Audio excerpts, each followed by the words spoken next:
है। कितना भी क्लेश मचा है, आपने अगर प्रणाम कर लिया तो परिणाम बदल गया, निर्णय बदल गया। प्रणाम परिणाम को बदलता।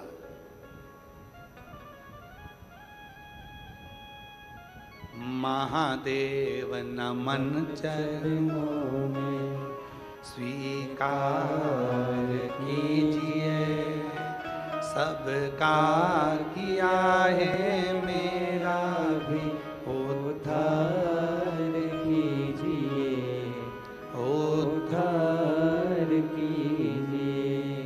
कई लोग कहते हैं गुरुजी आप इस लाइन को बोलो, पर आप सबसे बुलवाते हैं, उसका कारण क्या है? हमने कहा कि शिव महापुराण की कथा केवल कथा नहीं है। शिव महापुराण की कथा में आप अपने पिता से बात करने के लिए आए हो, और यहाँ आया हुआ एक एक जीजी, एक एक जीजा, एक एक बेटी, एक एक बेटा, मेरी एक एक बहन, एक एक माता, बुजुर्ग पिता जब इस लाइन को बोलते हैं, उनके मुख से जब ये लाइन निकलती है कि सबका किया है मेरा भी उद्धार कीजिए, तो आपकी वाणी उस शिव को लगती है और शिव आप पर करुणा करना प्रारंभ कर देते हैं, आप पर कृपा करना प्रारंभ। और महादेव नमन चरणों में स्वीकार कीजिए, सबका किया है मेरा भी उद्धार कीजिए, उद्धार कीजिए। है त्रिपुंडधारी, है त्रिशूलधारी, है त्रिपुंडधारी, है त्रिशूलधारी। भगवान परिणाम बदलने के लिए बैठे, हमको उत्तर नहीं देना। राम जी किसको मानते हैं? कौन से देवता हैं जिसकी पूजन राम जी करते हैं? उत्तर तो जल्दी से, शिव जी। भगवान कृष्ण किसकी पूजन करते हैं? शिव जी की। राम जी भगवान शंकर की पूजन कर रहे हैं, कृष्ण भगवान शंकर की पूजन कर रहे हैं। जब आप लोगों ने श्रीमद् भागवत कथा बहुत सुनी होगी, आपके क्षेत्र में होती भी रहती है, आप लोग जाते भी रहते हैं, टीवी पर भी सुनते रहते हैं। भागवत जी में आपने सुना होगा, शिशुपाल ने भगवान कृष्ण को गालियां दी, गाली पर गाली दी, एक गाली, दो गाली, तीन गाली, वो बकता गया, गाली पर गाली देता गया। और भगवान कृष्ण मुस्कुरा रहे थे। किसी ने भगवान कृष्ण से कहा, तुमको इतनी गालियां दी जा रही है, शिशुपाल तुमको गाली पर गाली दे रहा है और तुम मुस्कुरा रहे, कुछ बोल नहीं रहे। भगवान कृष्ण कहने लगे कि मैंने उपमन्यु के मुख से सुना है, शिव का भक्त पलटकर जवाब ना दे, उसका जवाब शिव देता है।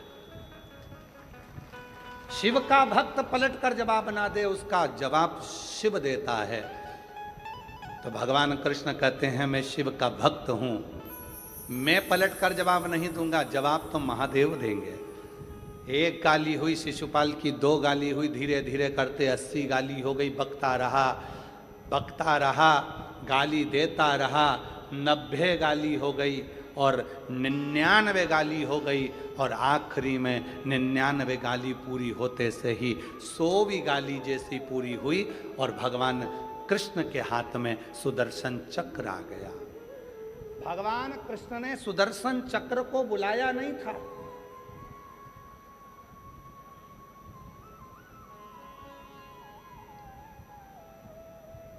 इतनी बड़ी सभा लगी है, उस सभा में भगवान सुदर्शन चक्र उठाएंगे क्या मारने के लिए?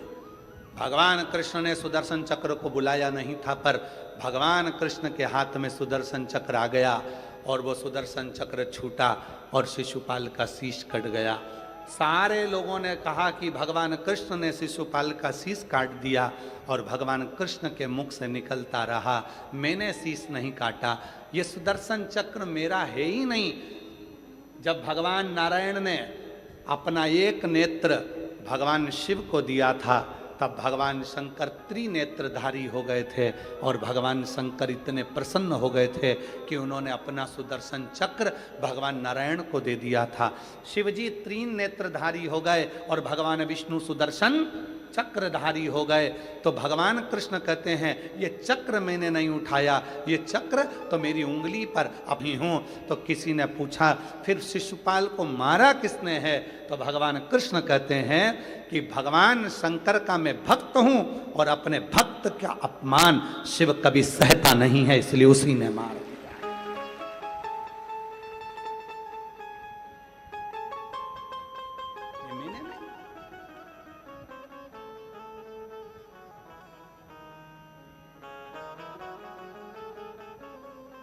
शिव का सच्चा जो भक्त होता है ना, वो जवाब देना नहीं जानता। हो गया।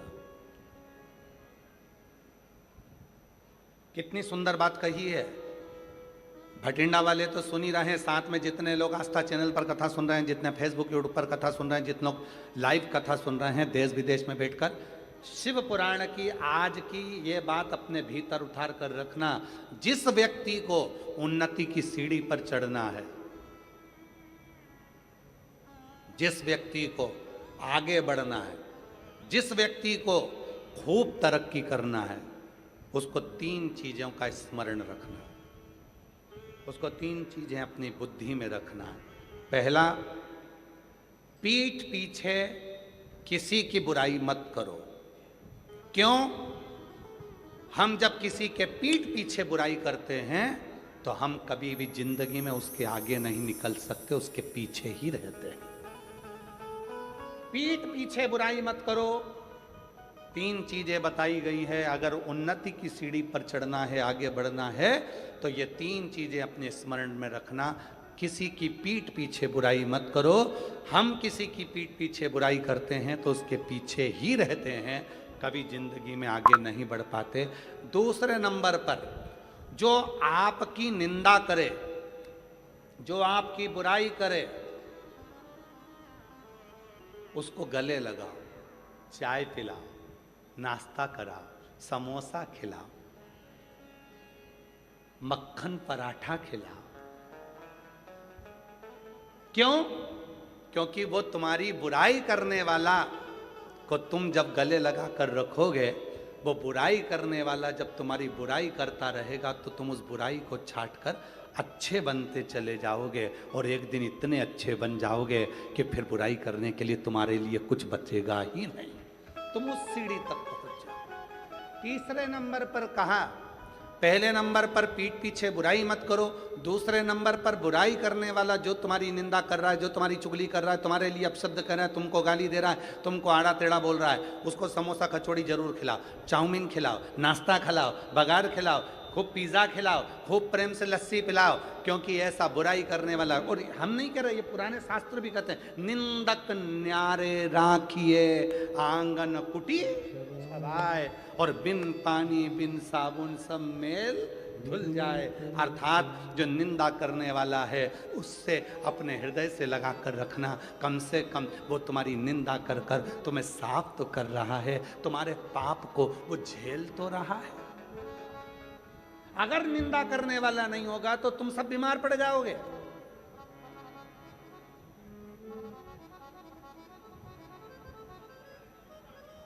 हमारा सासुओं से निवेदन है, अगर तुम्हें अपनी कमर सही रखना है, घुटने सही रखना है, शरीर सही रखना है, तो तुम बहू की चुगली और निंदा करना, बुराई करना बंद कर दो। तुम 50% अच्छी हो जाओगी। और हमारा बहुओं से भी निवेदन है, अगर तुम्हें अच्छा रहना है, कई बहुएं ऐसी हैं 45 की उम्र में, 40 की उम्र में, 35 की उम्र में, और कमर दुख रही है, सिर दुख रहा है, हाथ पैर दुख रही है, कब हर 15 दिन में डॉक्टर, हर 8 दिन में डॉक्टर, ये डॉक्टर बदला, वो डॉक्टर बदला, वो डॉक्टर बदला। कारण क्या है? क्योंकि तुम सास की निंदा करती होगी, और निंदा का मतलब आप सब जानते हो। शिव महापुराण में वर्णन आता है, निंदा की एक कथा आती है, बड़ी सुंदर कथा है, आप सुनिएगा, फिर आप याद करिएगा कि सियोर वाला बाबा गलत तो नहीं बोल दिया। एक कथा आती है, एक संत का झोपड़ा था, संत की कुटिया थी। राजा जंगल में गया, वन में गया,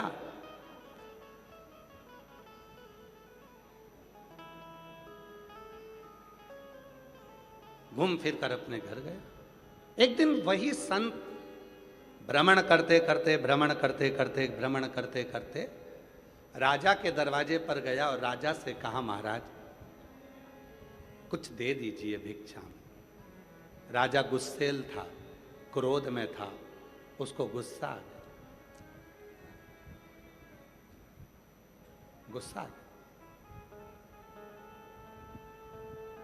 और गुस्सा आया तो उसने गुस्से में आकर घोड़े की लीद पड़ी थी, वो लीद उठाकर उसने संत के कटोरे में डाल दी। संत ने वो लीद को ले जाकर अपनी कुटिया के पीछे डाल दी।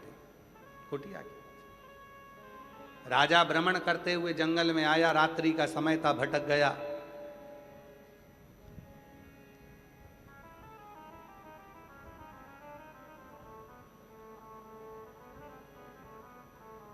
संत के दरवाजे पर आकर उसने देखा, संत तो है, घोड़े की लीद पीछे पड़ी है, और काय का संत जो घोड़ा रखता है घूमने फिरने के लिए। राजा को गुस्सा आया, चल दिया, घर गया। जो मिलता राजा उससे कहता, एक संत जंगल में रहता है, घोड़ा पाल के रखा है, लीद थी उसके घर, लीद थी, बढ़ता गया। राजा निंदा करते गया, संत संतुष्ट होता गया, लीद का ढेर बढ़ता चले गया, लीद का ढेर बढ़ता चला। और आखिरी में एक दिन राजा भ्रमण करते करते राजा पहुंच गया, जाकर देखा लीद का ढेर था, लीद का ढेर। और उस ढेर को देखा, पूछा, महाराज ये लीद इतनी सारी कैसे हो गई? तुम्हारे ही दरवाजे पर से मिली थी, एक कटोरे में लीद थोड़ी सी, तुम्हारी निंदा करने से ये लीद बढ़ती चली गई, और अब इस लीद का कोई हकदार नहीं है, तुम ही इसके हकदार, तुम्हें ही इसको भोगना। ऐसी ही एक कथा और वर्णन करती है। एक राजा के शरीर में रोग आ गया, शरीर गलने लगा, शरीर पानी जैसा टपक टपक कर गिरने लगा, राजा की उंगलियां टपक गई, राजा का शरीर गलने लगा, राजा बीमार पड़ गया। सारे डॉक्टरों को बुलाया, सारे वेदों को बुलाया, सारे वेदों को दिखाया, पर उसका कोई हल नहीं निकला।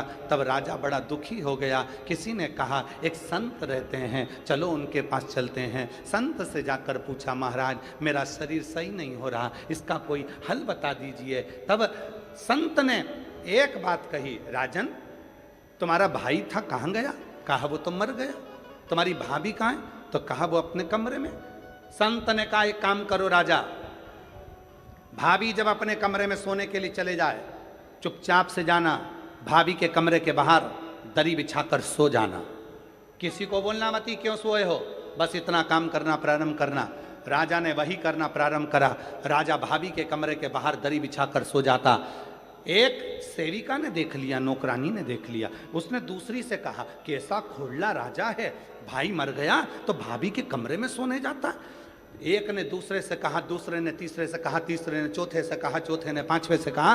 पूरे नगर में बात फैल गई कि राजा ऐसा खोड़ला है कि भाई मर गया तो भाभी के कमरे में सोने के लिए जाता है। और पूरे नगर में चर्चा हो गई, और धीरे धीरे धीरे धीरे राजा का शरीर ठीक हो गया। राजा जैसे ही ठीक हुआ, गुरुजी के पास गया, गुरुदेव मुझे डॉक्टर ठीक नहीं कर पाए, मुझे वेद ठीक नहीं कर पाए, आपने केवल भाभी के कमरे के बाहर में सोया और मुझे ठीक कर दिया, कैसे? संत ने कहा, राजन तूने इतना पाप कर लिया था कि तेरा पाप तेरे शरीर में बीमारी बनकर आ गया था। उस पाप को समाप्त करने के लिए मैंने तेरी निंदा करवाना प्रारंभ कर दी। जब तू भाभी के कमरे के बाहर सोता था, लोग तेरी बुराई करते थे, तुझे कोसते थे, गाली देते थे, अपशब्द कहते थे, निंदा करते थे, बुराई करते थे। राजन जितने लोगों ने तेरी निंदा करी, तेरा पाप उनके खाते में चले गया, और उनका जो पुण्य था वो तेरे खाते में आ गया। इसीलिए निवेदन है। शिव महापुराण के ये 3 सूत्र अपने भीतर उतार कर रखिएगा, जो भगवान शंकर नंदन मन में माता पार्वती जी से कहते हैं, सुनो पार्वती जी, पहला, पीठ पीछे बुराई मत करना। पीछे बुराई करने वाला हमेशा पीठ के पीछे ही रह जाता है और आगे वाला आगे निकलता चले जाता है। दूसरे नंबर का, कोई निंदा करे, बुराई करे, तुम्हें गाली दे, तुम्हें अपशब्द कहे, तुम्हें ताना दे, दिन रात तुम्हें कोसे, तुम उसका जवाब मत दो। तुम उसको गले लगाकर उसको समोसा खिलाओ, कचौड़ी खिलाओ, लस्सी पिलाओ, भोजन कराओ, मक्खन पराठे खिलाओ, उसको बेहतरीन बेहतरीन भोजन कराओ, जलेबी खिलाओ, उसको इमरती खिलाओ, उसको पकवान खिलाओ। क्यों? क्योंकि वो अपना खुद का पुण्य बुराई कर कर तुमको दे रहा है, और तुम्हारी बुराई कर कर कर तुम्हारे पूरे पाप को वो अपने माथे ले रहा है। वो बीमार पड़ेगा, दुखी होगा, तकलीफ में आएगा, कष्ट में आएगा, पर तुम्हें ठीक कर देगा, तुम्हें ठीक। इसलिए मेरा सासू माताओं से निवेदन, जितनी भी सासें बैठी हैं सबसे निवेदन, स्वस्थ रहना है तो निंदा मत करो। बहू की निंदा करी तो बहू का पाप तुम्हारे माथे पर, और तुमने जितनी माला जपी उसका पूरा पुण्य बहू के पास। इसलिए याद रखना, एकदम शांत। तुम किसी किसी घर में देखना, बहुएं तो दिन भर बीमार रहती हैं और सास एकदम चकाचक डेंटिंग पेंटिंग करके, बेहतरीन लाइन खींच के, डब्बा भर के, और पार्लर में जाके धागे से वो एकदम मस्त रहती, उन्हें कोई बात नहीं। अब कई बहुएं कहती हैं, बताओ मेरी तो कमर दुख रही है, मेरा पाँव दुख रहा है, मेरा हाथ दुख रहा है, मेरा ये दुख रहा है, मेरा वो दुख रहा है, और बहुएं कह रही हैं मेरा शरीर ये दुख रहा है। और सास, क्यों मम्मी 15 लोग आ रहे हैं तो क्या? क्यों? क्योंकि बहू इतनी सास की बुराई करती है, सास की बुराई करते करते बहू सास की सारी बीमारी को खुद ले लेती है, और अपना जितना पुण्य है वो सास को दे देती है। इसलिए याद रखना, ये ट्रांसफर बहुत ध्यान देने वाला है, बहुत ध्यान।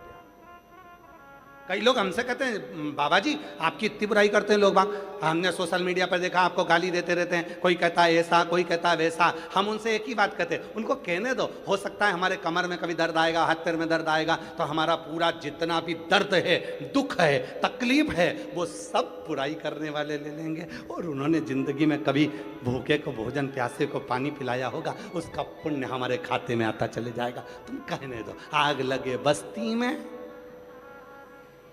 जम के बोलो, आग लगे बस्ती में, क्या किसको रोइए,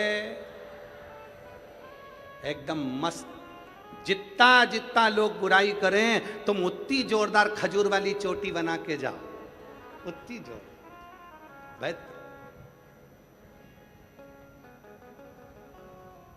खजूर वाली चोटी।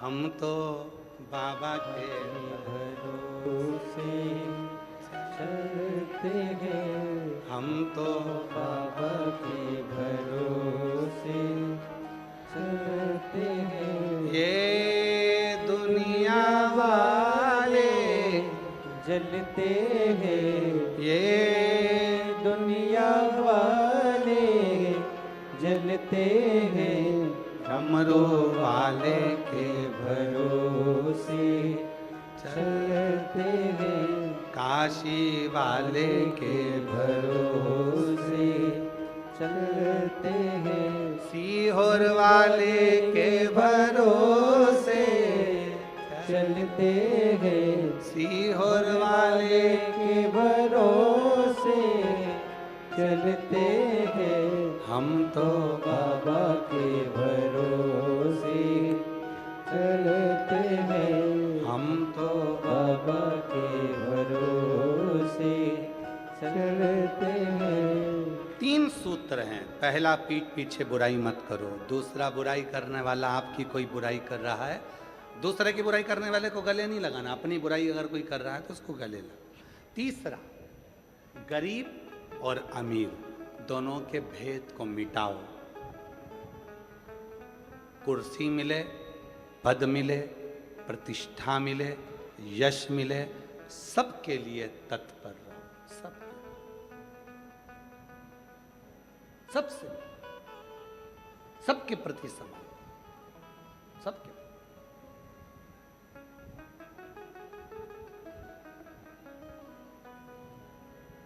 समर्पण इसी को कहते हैं।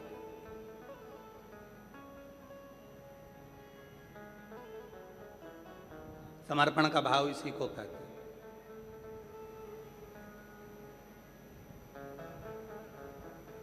और जिसमें समर्पण का भाव होता है वही जीवन में सार्थक होता है। कुर्सी मिले, पद मिले, प्रतिष्ठा मिले, पर आपका समर्पण सबके प्रति, गरीब है, अमीर है, सबके प्रति। अभी हम कल की बात, हम परसों की बात है, परसों हम पदमजीत सिंह जी से जब वो घर हम पहुँचे तो पदमजीत सिंह जी हमको नीचे मिले, तो हमने कहा कि आप अभी आ गए हैं कथा में से? हाँ। अब शाम को सबसे मिलने के लिए, किसी को कोई कष्ट तो नहीं है, किसी को कोई परेशानी तो नहीं है, सबके पास जाए। हमने कहा पापा भी तो जाते हैं अमरजीत सिंह जी? कहने लगे वो भी जाते हैं, हम भी जाते हैं। हमको इतनी खुशी हुई, आज के समय के ये नवयुवक बेटे, और बेटे के साथ में आपके भटिंडा क्षेत्र के मेयर, अगर उनका भाव इतना शुद्ध है तो हमें लगता है कि पूरे भटिंडा का भाव कितना शुद्ध होगा। ऐसी शुद्धता का भाव होना चाहिए। हमें जाना है, सबसे मिलना है, किसी को कोई कष्ट तो नहीं है। उनके मुख से सबसे पहले मैं पदम जी आपको साधुवाद देता हूँ इस चीज के लिए, बहुत बहुत साधुता। आपके भीतर कम से कम हम सबसे मिलेंगे, सबसे, किसी को कोई कष्ट तो नहीं। स्नेह इसी को कहते हैं। पद मिले, कुर्सी मिले, प्रतिष्ठा मिले, यश मिले, वैभव मिले, उसके साथ आपके भीतर समता का भाव हो कि ये सब मेरे हैं, सब। हम तो बाबा के भरोसे चलते हैं, हम तो बाबा के भरोसे। समता का भाव, और जब समता का भाव होता है, शिव जी कहते हैं पार्वती से, हे पार्वती, संसार सागर में उन्नति की सीढ़ी पर चढ़ने के लिए सबसे पहली चीज है आप किसी के पीठ पीछे बुराई ना करें। दूसरा, आपकी निंदा कोई करता है उससे प्रेम करो। और तीसरा, सब में समता का भाव रखो। फिर दुनिया में कोई ताकत नहीं है जो तुम्हें आगे बढ़ने से रोक दे। आप उन्नति की सीढ़ी पर चढ़कर ही रहोगे, आप आगे बढ़कर ही रहोगे। प्रथमता में आप प्रथम, कोई दूसरा नहीं करता, कोई दूसरा। बन सके हम अगर शंकर की आराधना, साधना, उपासना नहीं कर सकते तो शिव की निंदा भी ना सुनो।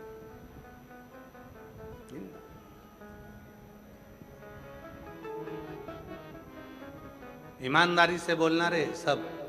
जितनी मेरी भटिंडा की जीजियां बैठी हैं, जितने मेरे जीजा बैठे हैं, जितनी बेटियां बैठी हैं, जितने बेटा बैठे हैं, जितने बुजुर्ग माँ बाप बैठे हैं, और जहां जहां से तुम आए हो, जम्मू, हिमाचल, उत्तरांचल, हरियाणा, राजस्थान, और भी ना जाने कहां कहां से तुम सब आए हो,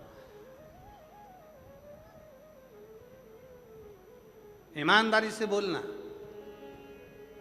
वृंदावन गए हो, अयोध्या गए हो, काशी गए हो, वैष्णो देवी गए हो, या ज्वाला देवी गए हो, या आसपास के जितने भी तीर्थ है वहां गए हो, मंदिर में दर्शन करते समय दिल ज्यादा लगता है कि मोबाइल ज्यादा लगता है? सत्य बोलना, क्या ज्यादा लगता है? मोबाइल। मंदिर में जाते सही तुम्हारा दिल तो भगवान से जुड़ा नहीं, सबसे पहले मोबाइल, सबसे पहले मोबाइल। बजना क्या थी? मंदिर की घंटी। बजा क्या रहे हो? मोबाइल की घंटी। क्यों? उनको लाइव दिखाऊंगी मैं किस मंदिर में हूँ। मंदिर की घंटी बजाना थी, मोबाइल की बजा रही है, मोबाइल की। पति ने फोन उठा कर कहा, वो उठा ही नहीं था। बोल कहाँ है? मंदिर में है। लो मैंने दर्शन कर दो तुमका, जल्दी दर्शन करो। ओ बेचारा दिखा,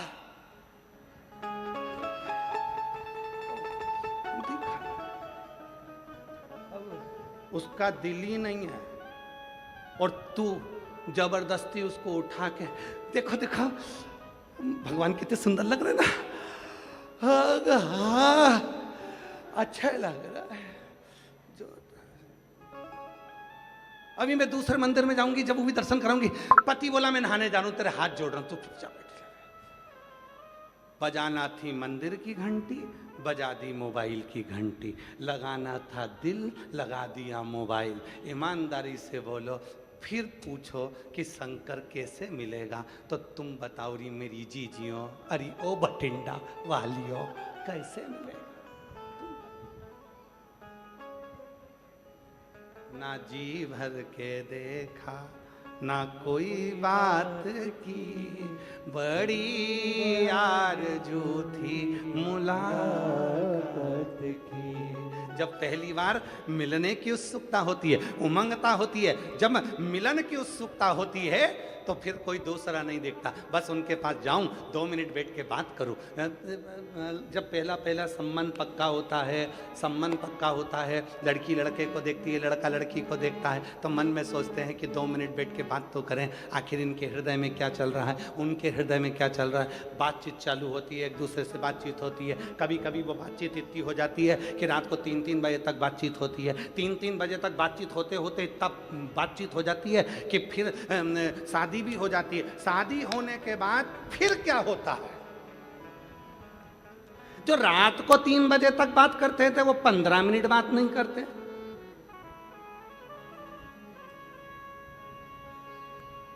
क्यों? मोबाइल लगाया, दिल नहीं लगा पाया। दिल लगा लेता और मोबाइल नहीं भी लगाता तो वो अजर और अमर चलता रहता, जीवन भर चलता रहता। वो दिल नहीं लगा।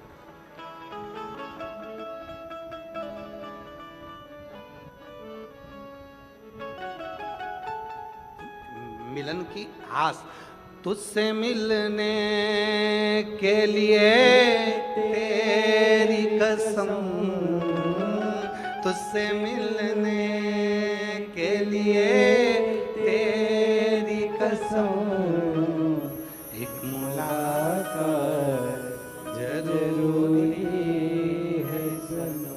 उससे मिलन की आस बढ़े। मंदिर गए, कहाँ गए? मुरली मनोहर मंदिर में। कहाँ गए? कुबरेश्वर धाम में। कहाँ गए? काशी विश्वनाथ में। कहाँ गए? उज्जैन महाकाल में। कहाँ गए? बांके बिहारी में। कहाँ गए? राधा वल्लभ में। कहाँ गए? भगवान के दर्शन करने। कहाँ गए? वैष्णो देवी गए।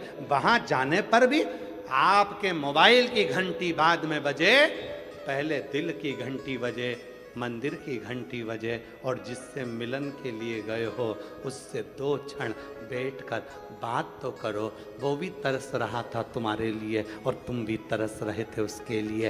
वो तुमसे पूछेगा, बहुत दुखी है, क्या बात है? तुम बैठकर चर्चा तो करो। शिव महापुराण की कथा में आप आए हो, पर आज तक हमने ये नहीं कहा कि ये शिव पुराण की कथा है। हम कहते हैं ये तुम्हारे पिता का घर है। जितनी देर बैठना, 2.5 घंटे की कथा होगी, 3 घंटे में से आधा घंटा आशीष ले जाते हैं, 2.5 घंटा हमारे पास मिलता है। वो 2.5 घंटे में से 2.5 घंटे जितनी देर बैठो उतनी देर उस पिता से बात करो।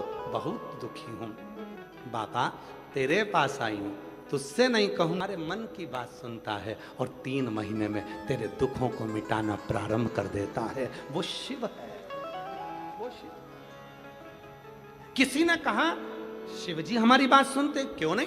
ब्रह्मा ब्रह्मलोक में रहते हैं, भगवान विष्णु बैकुंठ लोक में रहते हैं, शंकर भगवान मृत्यु लोक में रहते हैं, कैलाश पर। कैलाश कहाँ है? पृथ्वी पर। कभी भी जाओगे घूम फिर कर कैलाश मानसरोवर चले जाओ, यात्रा करके जाओ, शंकर जी यही हैं। काशी में शंकर जी हैं, केदार में शंकर जी हैं, सोमनाथ में शंकर जी हैं, अमरनाथ में शंकर जी हैं, और कंकर कंकर में शंकर है। तुम जब जहाँ बैठकर पुकारोगे शिव वहाँ प्रस्तुत हो जाएगा। तुम दिल से बोलोगे, वो दिल से देना प्रारंभ। एक पत्र है, अच्छा है, देखो।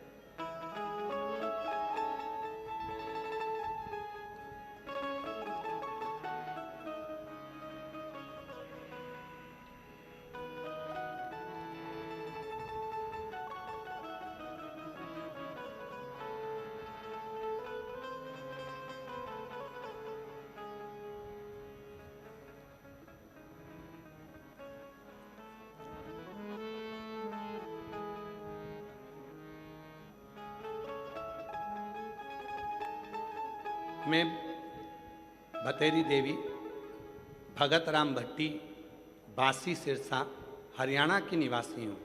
मेरी लड़की ने MBBS की डिग्री 2023 में कर ली थी। आगे कहीं बैठी हों, भतेरी देवी भगत राम भट्टी बासी सिरसा हरियाणा की निवासी हूँ। मेरी लड़की ने कहीं बैठी हों तो आ सकती हैं। MBBS की डिग्री 2023 में कर ली थी। आगे 2 साल से MD के लिए तैयारी कर रही थी, लेकिन हर बार रह जाती थी।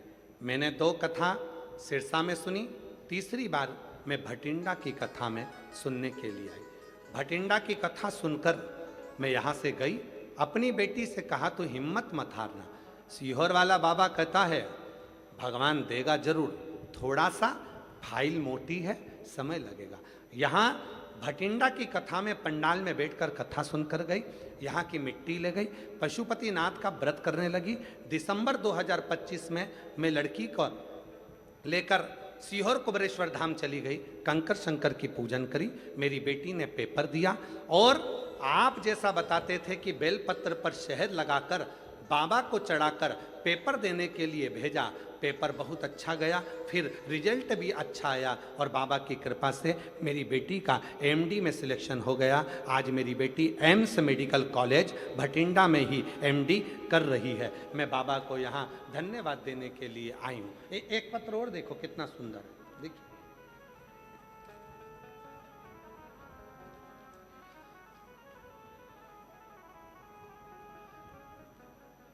नाम मेरा रजनी है, स्थान अबोहर पंजाब, जिला फाजिलका से आई हूँ। कहीं बैठी हों तो हाथ हिला सकती हैं और अगर बैठी हों तो आ सकती हैं। जिला फाजिलका, रजनी मेरा नाम है, अबोहर पंजाब की रहने वाली हूँ। गुरुदेव बाबा की कृपा का क्या बखान करूँ गुरुजी। मैं आपसे 2022 से जुड़ी हूँ। मैं पहली बार रुद्राक्ष महोत्सव में आई थी गुरुजी। मेरे चेस्ट में गठान थी, मेरी छाती में गठान हो गई थी। डॉक्टर तो न जाने क्या क्या गठान को बता रहे थे, पर मेरा विश्वास आप पर था। मैं आखिरी में जब डॉक्टर ने बहुत कुछ बता दिया तो मैं हिम्मत हार गई और मैं सीहोर आ गई।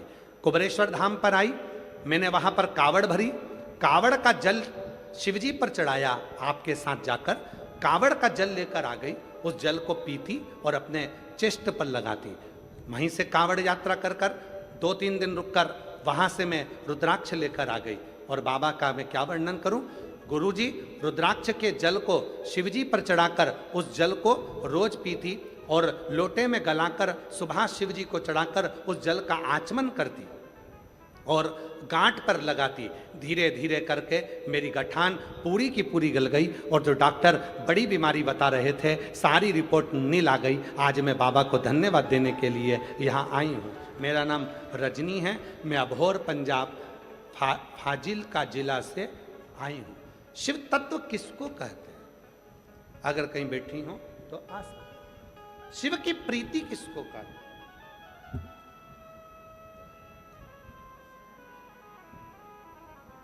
एक विश्वास, एक भरोसा, एक दृढ़ता अपने भीतर।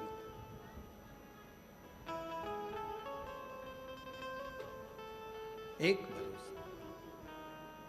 और महादेव नमन चरणों में स्वीकार कीजिए। सब बोलिए, सब सबका किया है मेरा भी उद्धार कीजिए, उद्धार कीजिए।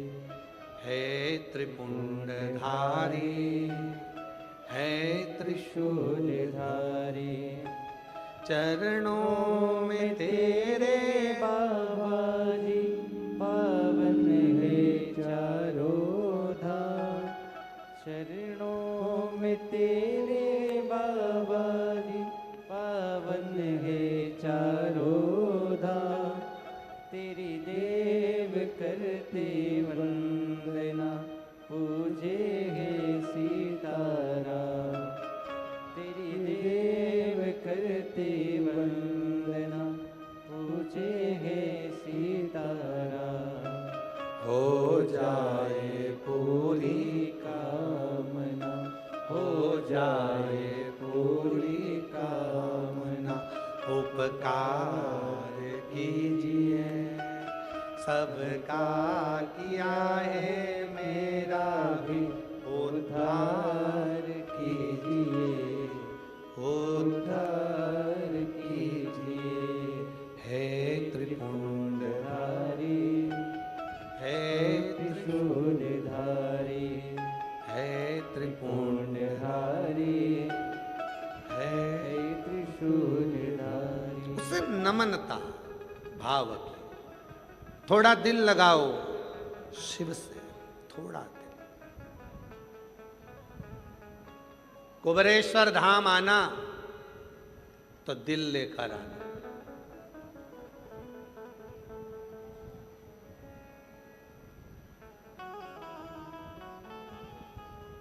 हृदय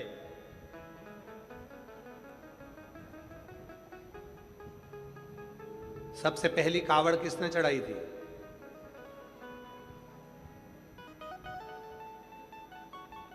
शिव महापुराण में, स्कंद पुराण में वर्णन आता है, सबसे पहली कावड़ भगवान श्री परशुराम ने शिव जी को चढ़ाई थी। सबसे पहली कावड़।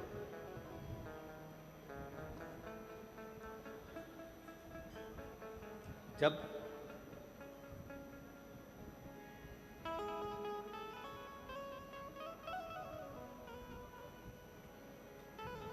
पिता का सिर कट गया था सहस्त्रबाहु जी के द्वारा, और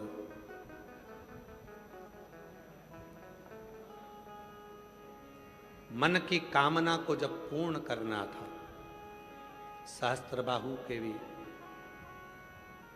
जब हर लिया था, प्राण छूट गए, तब भगवान श्री परशुराम जी ने स्मरण किया कि पिता भी जीवित हों और कोई दोष ना लगे और जीवन की सारी उलझनें समाप्त हो, उसके लिए क्या करा। कहा, पवित्र नदी का जल जब कंधे पर लेकर परशुराम जी तुम जाओगे और शंकर के शिवलिंग पर जब जल चढ़ाओगे, चढ़ाते से ही तुम्हारी जिंदगी के जितने दोष हैं, जितनी तकलीफें हैं, जितने कष्ट हैं, वो सब शिव के पास चले जाएंगे और तुम्हारे दोष मिटकर पिता पुनः जीवित हो जाएंगे। परशुराम भगवान ने सबसे पहली कावड़ चढ़ाई थी। वचन दिया भगवान शंकर ने परशुराम जी को, हे परशुराम जी, कलिकाल संसार में, कलयुग में संसार के लोग जहां तहां भटक रहे होंगे, किसी पवित्र नदी के जल को श्रावण के महीने में जब कोई कंधे पर लेकर मेरे मंदिर तक आएगा, शिवालय तक आकर जल समर्पित करेगा, भारत की भूमि पर जो 400 नदियां हैं, सारी नदियों का पवित्र भाव उस जल में आ जाएगा और जल चढ़ाते से उसके सारे दोष समाप्त होकर उसका जीवन सुखमय हो जाएगा। इसलिए कावड़ की महत्वता श्रावण महीने में रहती, श्रावण के कावड़ की ठीक है। बेटी को चेष्ट में गठान हो गया था, अब बाबा की कृपा से पूर्ण तरह से गल चुका है। एक बार जोरदार ताली बजाकर साधुवाद।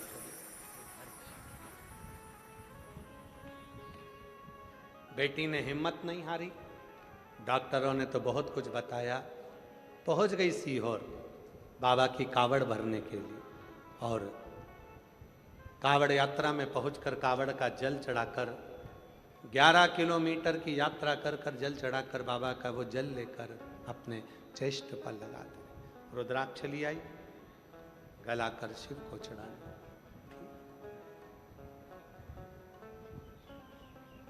शिव पर भरोसा।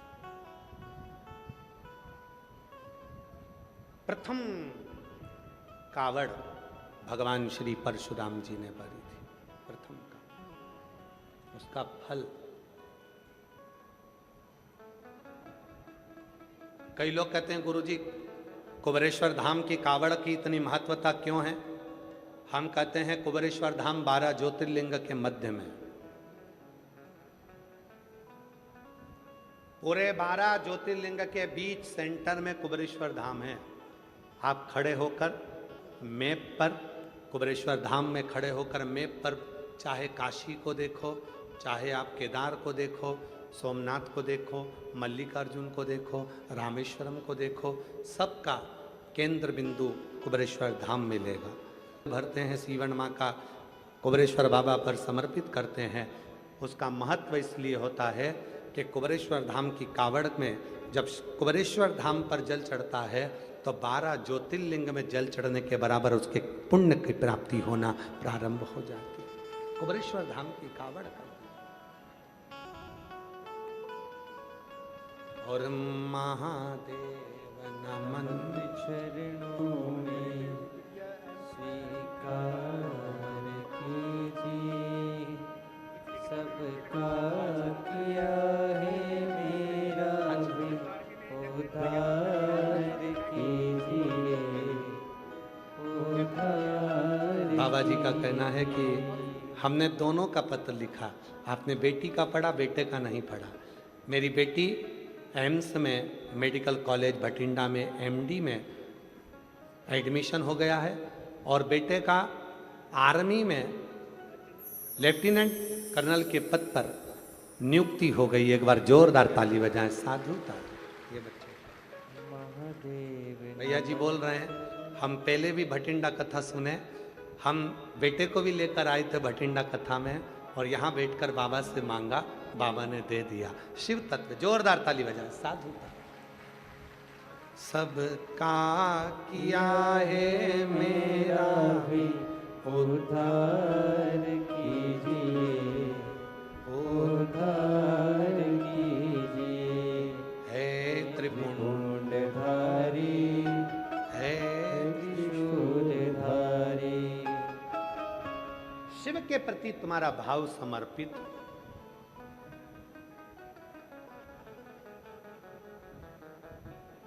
भाव नहीं होगा तो भगवान कैसे मिलेगा? भाव बिना परमात्मा नहीं मिल सकता। भाव है तो परमात्मा। लगाओ थोड़ी देर शिव में अपना मन, अपना दिल भगवान शंकर में लगाओ, लगा।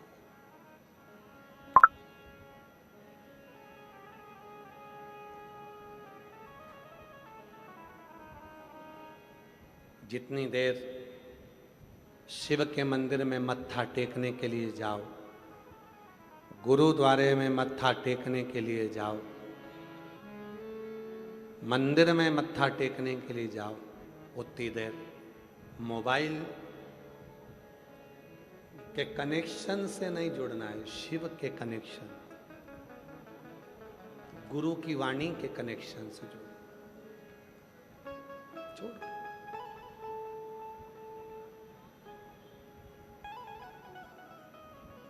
भरा, ढेर सारा भरा, फिर वो चला ही नहीं तो मतलब क्या?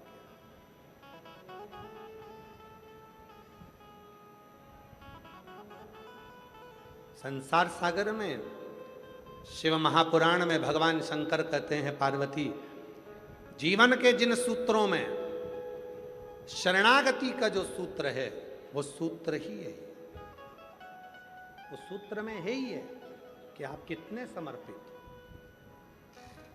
कितना समर्पित। कई लोग ऐसे होते हैं उनका समर्पण ही नहीं होता। जैसे 3 दोस्त पिकनिक करने गए और 3 दोस्त जब पिकनिक करने गए, पार्टी करने के लिए गए, समोसा लिया, कचौड़ी ली, कोल्ड ड्रिंक ली, पानी की बोतल ली, लेकर चल दिए, जंगल में पहुंच गए। जंगल में पहुंचकर तीनों ने घूमा फिरा, नहाया और बैठे खाने के लिए, तो देखा कि कोल्ड ड्रिंक की बोतल और पानी की बोतल दोनों घर छूट गई। कोल्ड ड्रिंक की बोतल भी घर रह गई और पानी की बोतल भी घर रह गई। अब तीनों ने विचार करा कि घर जाएगा कौन लेने के लिए। तो तीनों ने पर्ची पर नाम लिखा अपना अपना, और 3 पर्ची बनाकर और उसको नीचे डाल दिया। 3 पर्ची जैसे ही नीचे फेंकी, जिसका नाम आएगा वो घर जाएगा, पानी की बोतल और कोल्ड ड्रिंक लेकर आएगा। जब तक नहीं आएगा तब तक अपन समोसा, कचौड़ी, इमरती और पिज़्ज़ा नहीं खाएंगे। सब रखा। पर्ची फेंकी, एक लड़के का नाम आया, उससे कब तू घर जा लेकर आ। वो घर गया लेने के लिए। 1 घंटा हो गया, 2 घंटा हो गया, 2.5 घंटा हो गया, 3 घंटा हो गया, नहीं आया। दोनों दोस्तों ने विचार करा कि इसकी मम्मी ने कहीं काम पर लगा दिया होगा, इसलिए पानी की बोतल और कोल्ड ड्रिंक की बोतल लेकर नहीं आया। एक काम करते हैं, अपन दोनों खा लेते हैं और फिर घर चलते हैं। दोनों ने समोसा उठाया, खाने ही वाले थे, मुंह के पास ले जाने ही वाले थे। इतनी देर में वो पेड़ के पीछे से आ गया और आते से ही बोला, मुझे पहले ही मालूम था कि तुम खा जाओगे, इसलिए मैं गया ही नहीं, इसलिए मैं गया ही नहीं। मुझे पहले ही मालूम था कि तुम खाओ, तो मैं गया ही।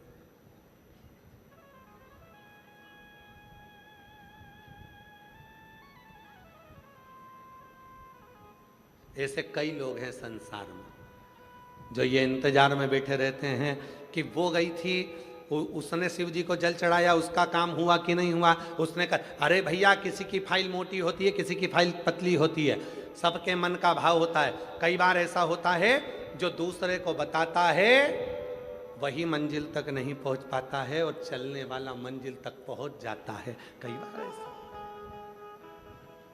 आप विश्वास कर कर उसके करीब तो जाओ। एक पत्र अच्छा है, देखिए।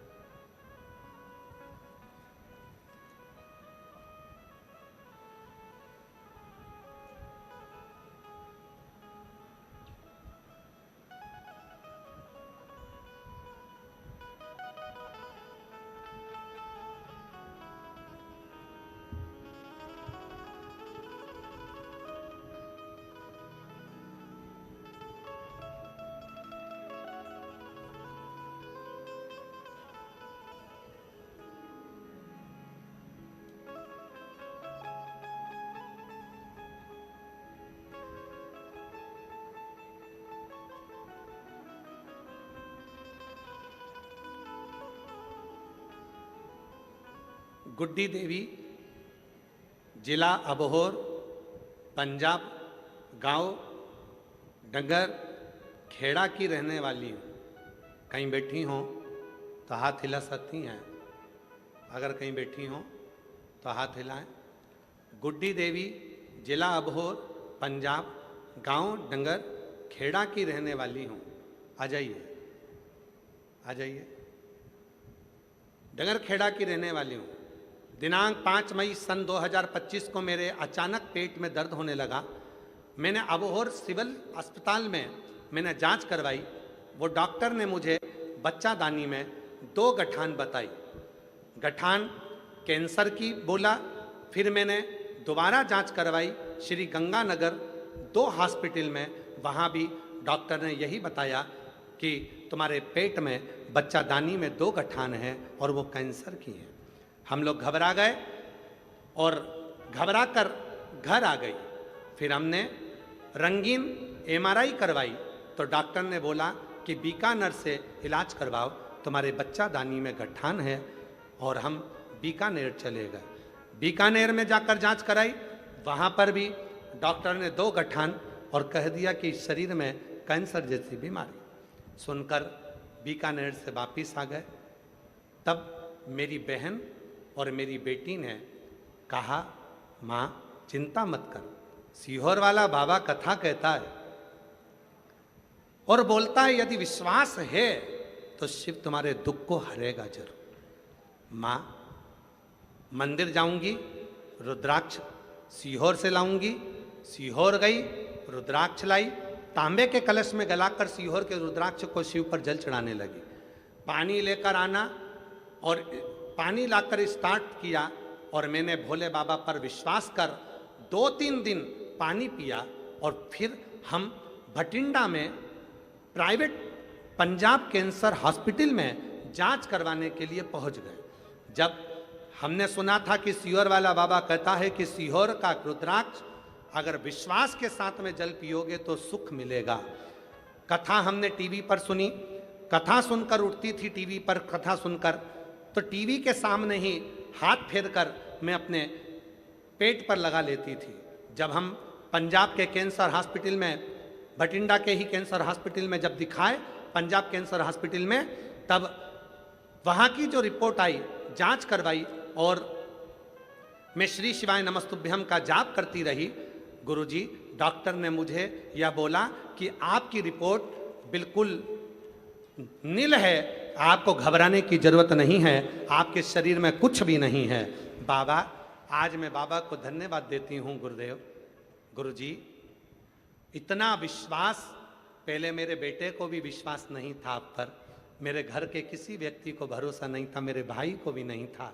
आज मेरा भैया, मेरा बेटा सब आप पर पूर्ण भरोसा करते हैं कि हमारी रिपोर्ट पूरी की पूरी नील कैसे हो सकती है। जो बीकानेर तक हम दिखा कर आ गए। बाबा बाबा है, शिव पूर्ण करता है। गुरुजी, एक लाइन, हम तो बाबा के भरोसे चलते हैं, हम तो बाबा के भरोसे चलते हैं। ये दुनिया वाले जलते हैं, ये दुनिया वाले जलते हैं, हम तो बाबा के भरोसे चलते हैं, हम तो बाबा के भरोसे चलते हैं। विश्वास है तो शिव है।